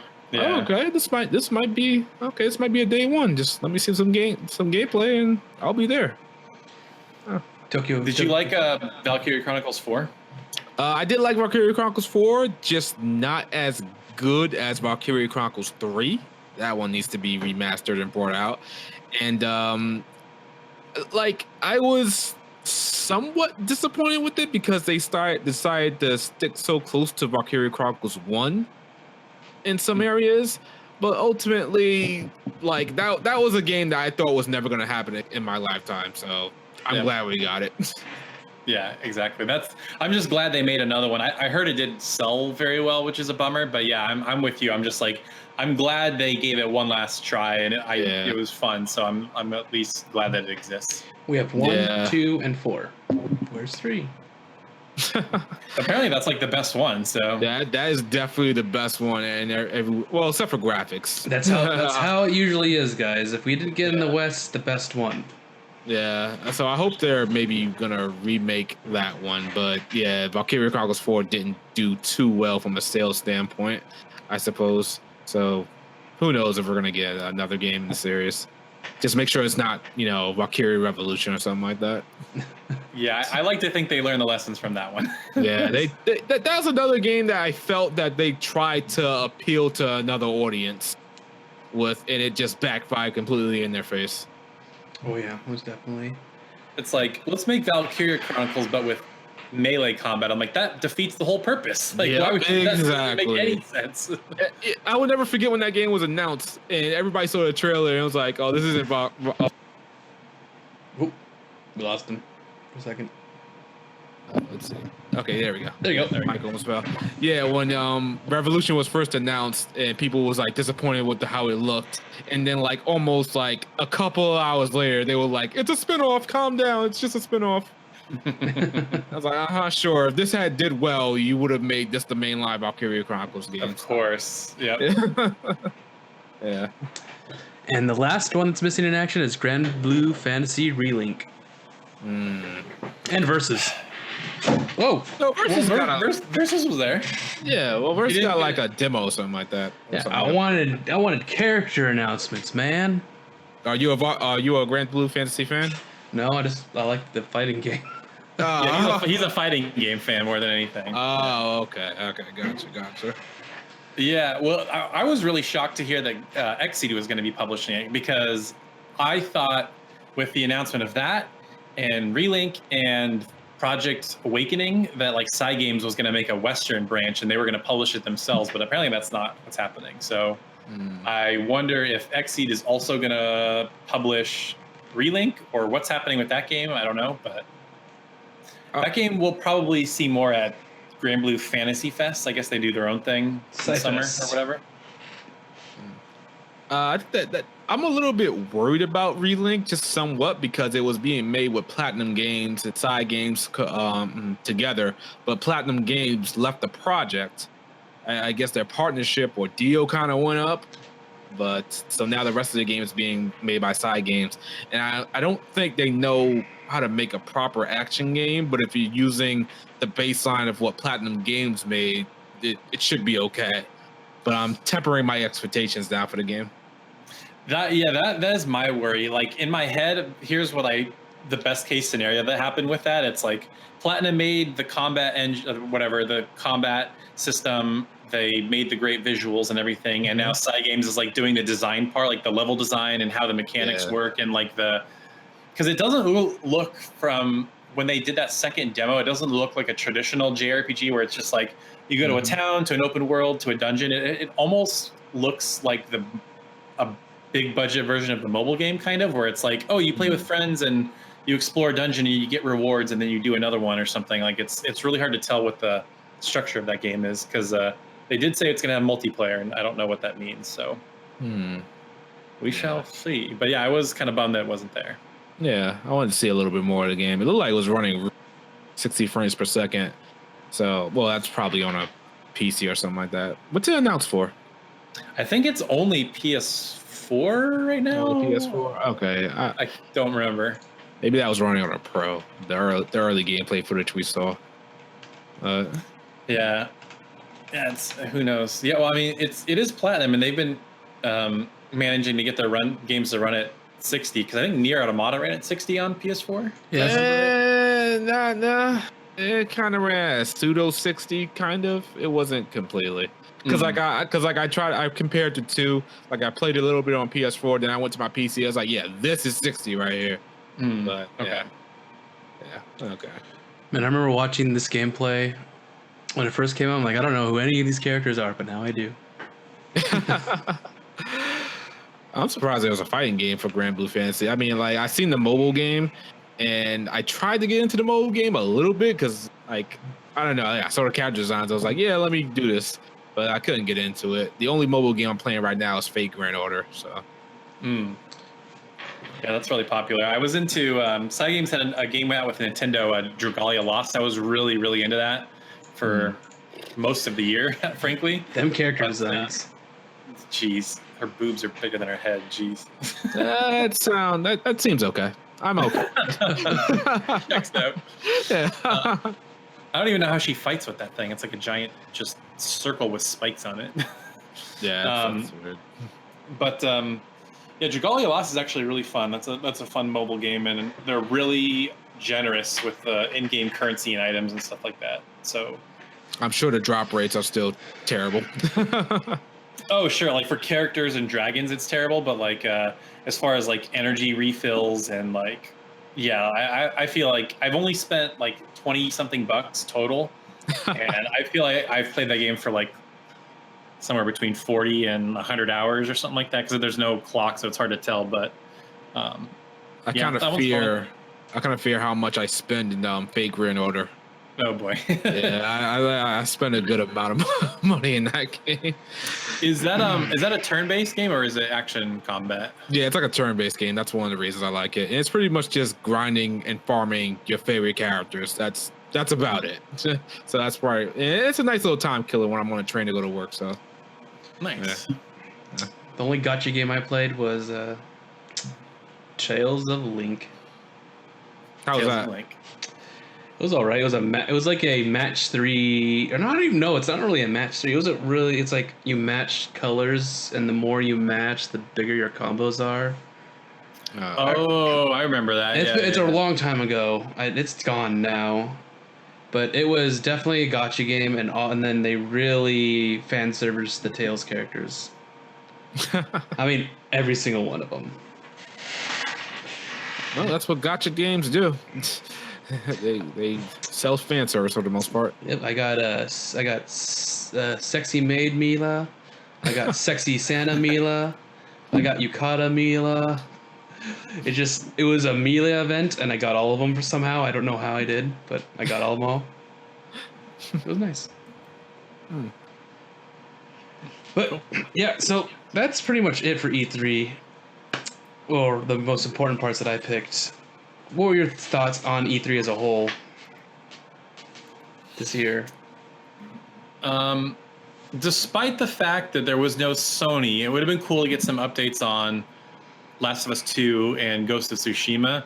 But overall, this felt like one of the best E3s of recent memory. I mean, the fact that we got so much information and gameplay of Final Fantasy VII Remake, we got a new Tales game, Ni no Kuni Remastered. I'm looking. Let me just look at the list again. We didn't even talk about this, that Dragon Ball RPG thing. Real quick, what do you think of that, Nick? Because I feel like that you're just whatever. It's another Dragon Ball game. Honestly, it looks like trash to me. Yeah, there's a piece of gameplay where like Goku pulls his tail out of his pocket and then puts it back on. I'm like, what the heck? I was like, nope, this is a big old skip. I'm gonna skip the fighters and call it a day. Yeah, I'm just waiting. All I'm caring about is when Super's coming back. That's all I care about. When is it coming back? Yep. There's a new Super movie coming out.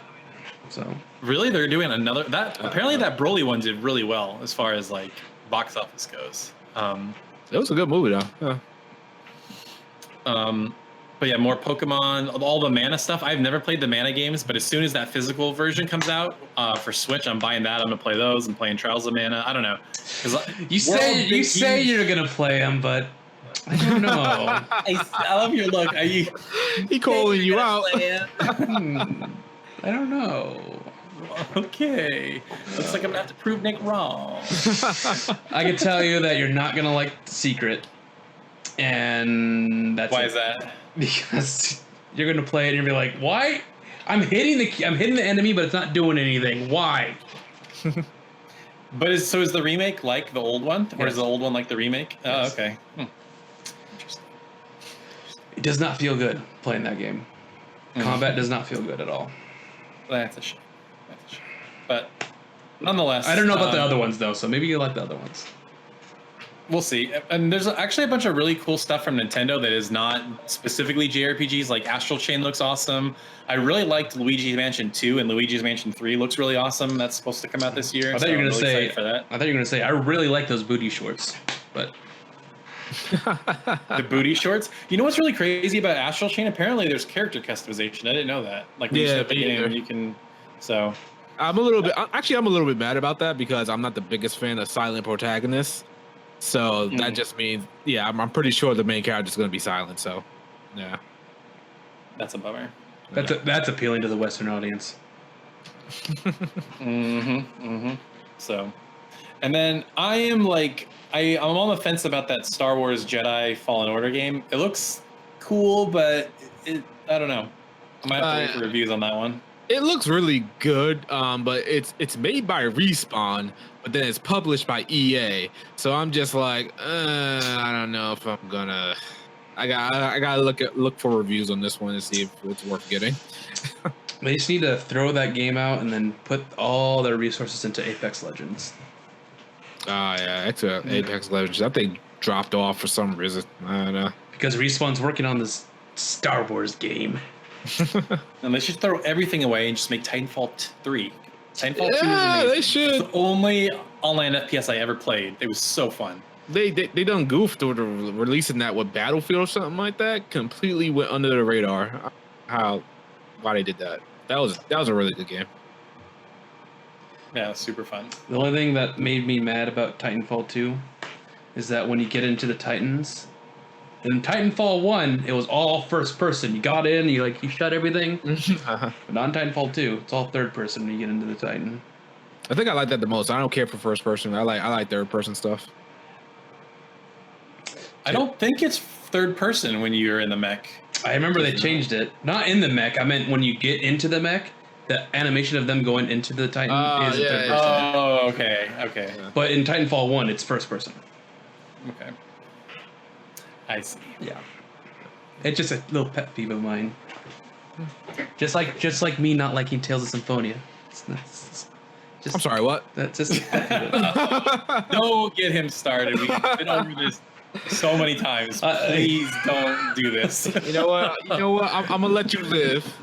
I do this with every single guest, and every single guest has the same reaction. Nick, you need to find an episode where somebody asks you about this. You need to clip it out, and you need to make a separate video about it. So when somebody asks, you can just be like, "Here, watch this." Yeah, watch it. Because I feel like we've had this conversation like 5 to 20 times. Okay. It's not your fault, Shadow. I'm just like, it's like a meme on the podcast at this point. Yeah. So many people asked. Okay, I won't question it. Everybody's got the games that they don't like. Yeah, well, it's the worst one, guys. It's true. Look at it's the worst one. Why do you have? Oh my god. Oh my god. This is terrible. We should probably wrap this up before somebody says something they'll regret. He says he asked why I have it is because I support all Tales games. So let us move to some fan questions. Kimpy asks, what most anticipated games for the remainder of 2019? Borderlands 3, Cold Steel 3. Honestly, I'm looking forward to the Pokemon Sword and Shield. Why not? I'm gonna get that. And I don't know, maybe if I can, if I find room to play, I'll play Death Stranding. Nice. Looking at, I have my list of games I'm going to buy. I mean, as far as games that are not out yet, Fire Emblem 3 Houses is still my most anticipated. And then there's just like so many other games that kind of all compete with each other. Honestly, the next one's probably Ni no Kuni 2. I just really have a weird obsession with that game, so probably that, and then maybe Dragon Quest Builders 2 and Pokemon maybe. Yeah, something like that. Nick? Doom Eternal. Oh, yeah. Cold Steel 3, of course. Cold Steel 3 is like amazing. We've been waiting for this for like 3 years, 2 years. I don't remember. Oh yeah, definitely. I'm gonna get that full course meal. Only some people will get what I mean. What I'm saying. MechWarrior 5. And I guess that's pretty much my most anticipated. Or I could say Warcraft 3 Reforged, but those are just remakes. So. Yeah, You guys not looking forward to Astral Chain? Oh yeah, definitely. That's probably a top 5 for me. I if Platinum put a game out every year, I'd buy whatever they put out every year. I love Platinum. I'll see what Taylor has to say about it. Okay. If he said it's amazing, one of the best games ever, it means it sucks. If he said it's one of the worst games ever, that means it's amazing. So I just hope the performance on that game is good. It's on the Switch. The Switch is kind of underpowered, and from the gameplay I was looking at, well, like the resolution isn't going to be that great, but I just hope the frame rate keeps up. yeah, Agreed. but it looks cool. So Yeah, it definitely looks cool. Yeah. from Abram, I told everyone that this year's E3 was gonna suck, the big one. So what now? I think E3 should just be eviscerated. Your opinion on no more E3? Abe is just wrong. Yeah. Next question. There's never not gonna be an E3. I think E3, even if E3 gets canceled, I still think that this time of the year, would always be where a bunch of conferences or a bunch of like videos and announcements would come out. So I don't think E3 is ever gonna go away. Yeah. Same. Because here's something that nobody talks about really is it's also a time of the year where a lot of people from the industry come together to make like business deals. So it's like a business conference too. So I think there's just like very few times throughout the year where the entire industry is in one place. So I think for that reason, if nothing else, then it will probably keep continuing. Okay. I still remember when E3 almost disappeared. Do you remember that? It like became E for all. That was like before I got into video games, really, like because I really started getting back into them in like 2010, 2011. But yeah, I don't really remember. Those dark times, dude. Dark times. From B Cops. Do you think Dragon Quest Pro Tags will be the last JRPG characters added to Smash, or will we get one more that join the fight? Definitely not. We're gonna get one more. Yeah, definitely. I still think Sora is like 100% confirmed already. Yeah, I think we'll get Sora or somebody or Tales of character maybe. It's gonna be Lloyd, sadly. Yeah, he's the most likely one. Yeah, or it could be Luke. Luke? Oh yeah, because it's on 3DS. Hold on. Wait. What do you think about Tales of the Abyss? What, me? Yeah. I enjoyed it.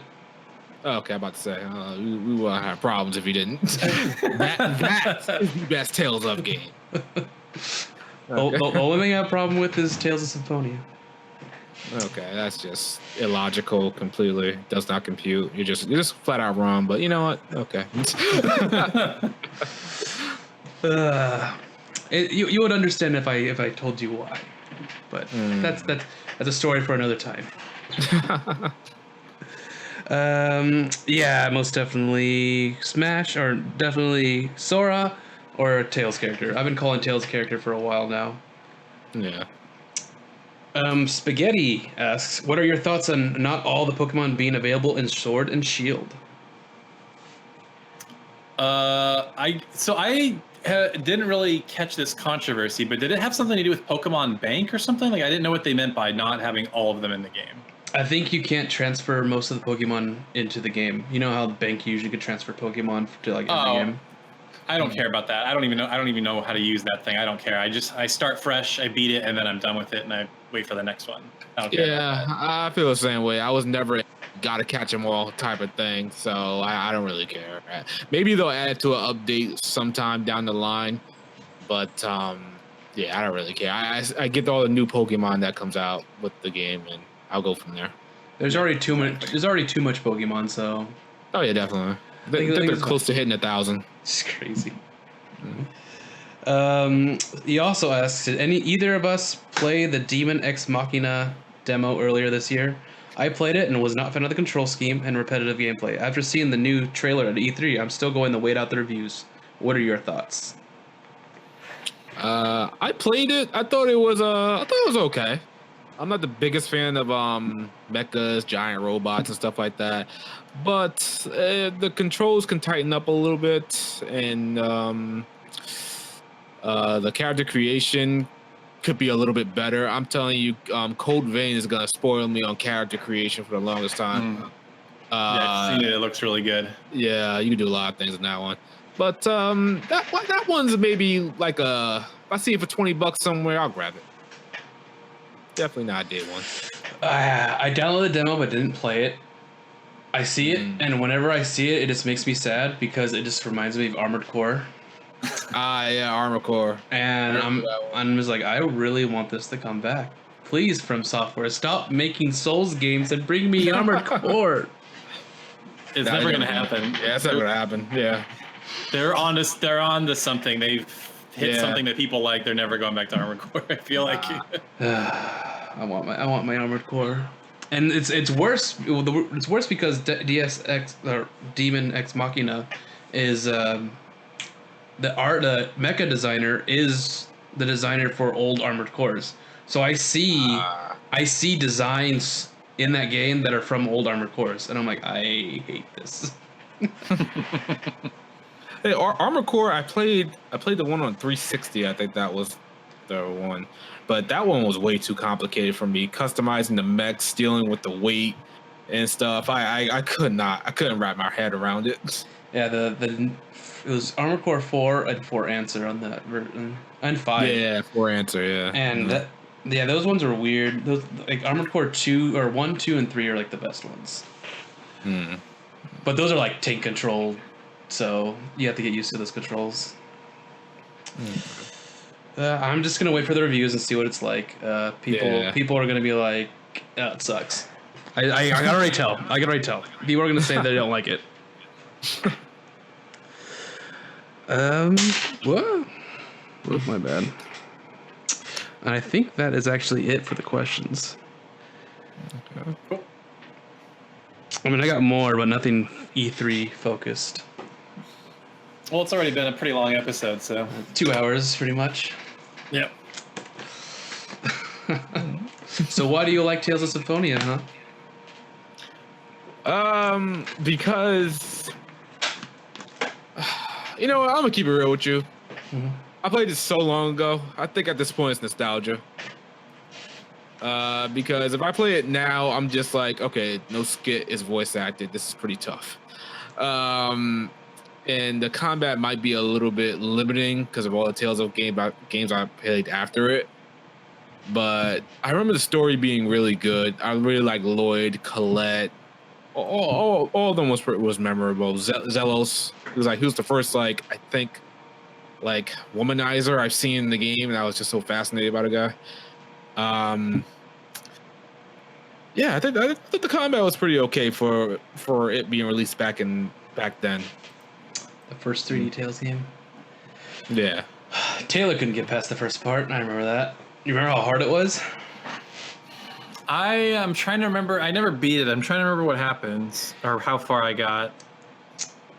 I think I remember it got really hard really quick. You got to the world map, and you started getting random battles, and you started getting poisoned, and you just were like, I'm dying. What the heck? It's the beginning of the game. I should be dying, and then you're like, I'm done. I'm not gonna play this. It's too frustrating.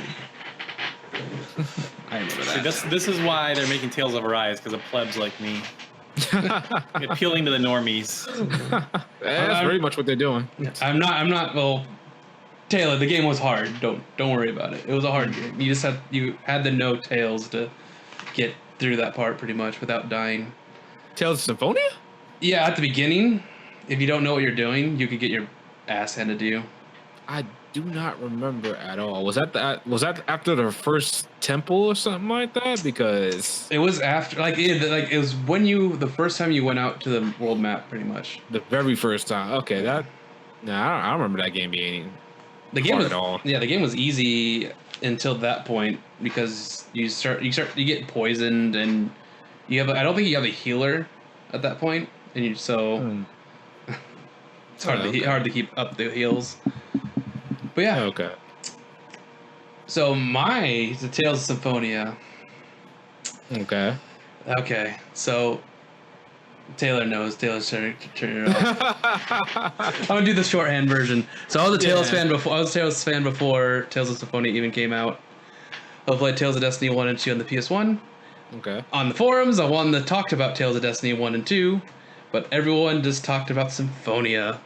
And always talked about Symphonia and didn't know what Tales of Destiny 1 and 2 are all about. And that just really annoyed me. And that annoyance, it always happened. I never was able to find someone to talk about Tales of Destiny 1 or 2. So it was because it went underappreciated that you just hate Symphonia? That its popularity got it? Or? Yeah, that popularity is that's all that was talked about. Like, and whenever I talked about Tales of Destiny or Tales of Eternity, it's like, is this a Tales of Symphonia sequel? I'm like, oh god, please stop, no. Oh my goodness. And as a young kid, that it bothered the hell. I mean, that's why I make jokes about how Tales of Symphonia is the worst one ever. Which one is actually the worst one ever? Grandia Extreme. Grandia Extreme. Tales of Legendia. It's not really bad. It's just different. Yeah, exactly.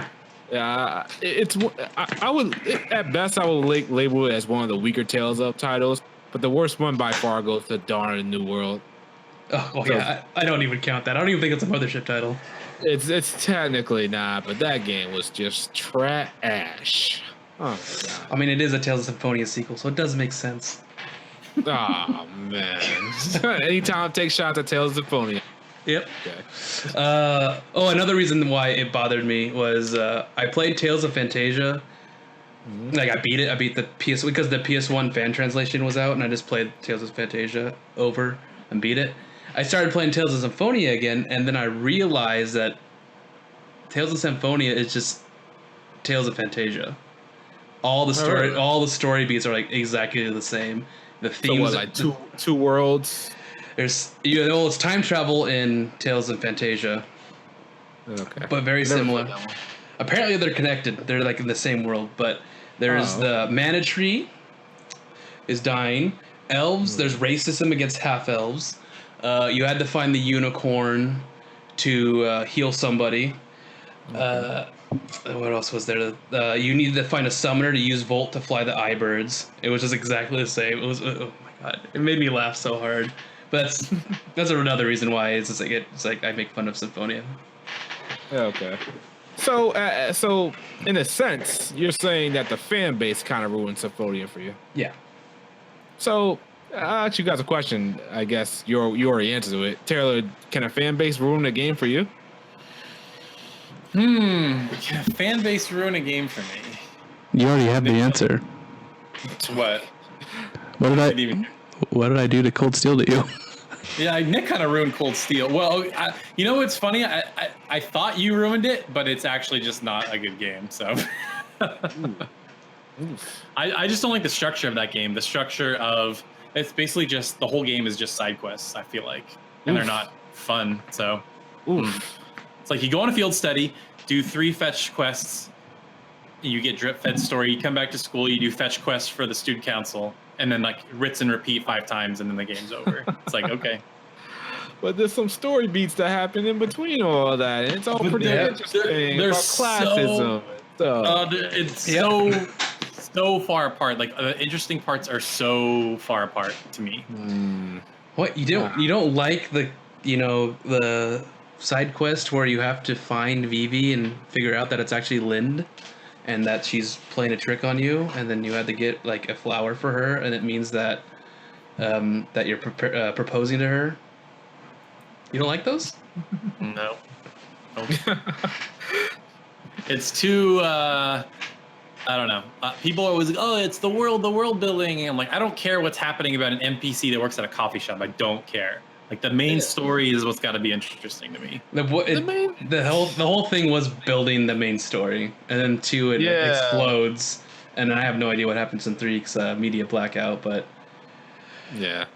2 is just. Ugh. So wait, you have no idea what's going on in 3? You don't know about a certain character? No. I mean, I don't want to think about it. Pretty much, I might. Okay, because it was an easy one because like marketing stuff. I'm pretty sure I know what it is. Yeah, But I'm not gonna say it. Yeah, it's a huge spoiler. It's a fan base can never ruin a game for me. I'm like people dictate what I play. They might be annoying as hell, but I know the Kingdom Hearts fan base was completely and utterly toxic. Like you said, one thing wrong about Kingdom Hearts, the defense force was there in full effect to take you down. But yeah, I'll judge a game, see it for myself. I might make fun of the fan base, but it could never truly keep me from playing a game. Sure. Yeah. I hear that. I played Symphonia, as you know. I own both versions. So you just own the entire Tales collection, don't you? Every single game, I'm guessing. Most of them, yes. Okay. So I don't have Innocence or Tempest, but I have Hearts. I heard Tempest was pretty bad. I have Hearts, DS and PS Vita one. That PS Vita one is terrible. It's the DS one is way better. Yeah, exactly. I was like, if that came out in English, talk about Tales of Hearts. But other than that, I'm not playing that Vita one. Like, we good. People like it. People say the combat is really good. I was like, nah. It's interesting, but I miss the 2D Tales games. As Taylor would know, that I love 2D Tales. Yeah, you sure do. Well, that Phantasy Star R looks essentially like a 2D Tales game. So Star Ocean R, yeah. Or what did I say? Fantasy Star. Fantasy Star, yeah. Star Ocean. Sorry, yeah. Kind of. I think I'll be getting that one. Yeah, because I never played the first 2 Star Ocean games. Well, I tried on numerous occasions. It just never clicked, and I played something else. So yeah, there's so much stuff coming out. Oh my gosh, it's ridiculous. But that will be the end of this episode. Big E3 episode. Big thanks for Shadow for coming to joining us with this episode. No problem, man. Yeah, it was good to have you on. Share your social media and where everyone could find you. You can find me on Twitter at ShadowEliteHD. You can find me on YouTube where I talk about JRPGs at ShadowEliteHD. I also have a Discord, but it's not that active. If you can find it, you can join. Yeah, that's it. Yeah. Sweet. Cool. But for us, thank you for joining. If you liked what you listened to, be sure to write a review if you're watching or listening to on iTunes. Subscribe if you're watching on YouTube. We'll be back next week. Since this one's coming out tomorrow, Friday, I don't know if we're going to have one on Tuesday. Taylor, what do you think? Yeah, I don't know. Maybe we could delay it a couple days or something like that. We'll figure it out. Because there probably won't be any news or anything that breaks over the weekend. Unless there's something huge happening in on Tales Festival. I don't know. We might just take another break, a week break, just to have the news fill up again. But yeah, we'll be back next time. He's not next week, maybe. See you guys. Bye. Peace.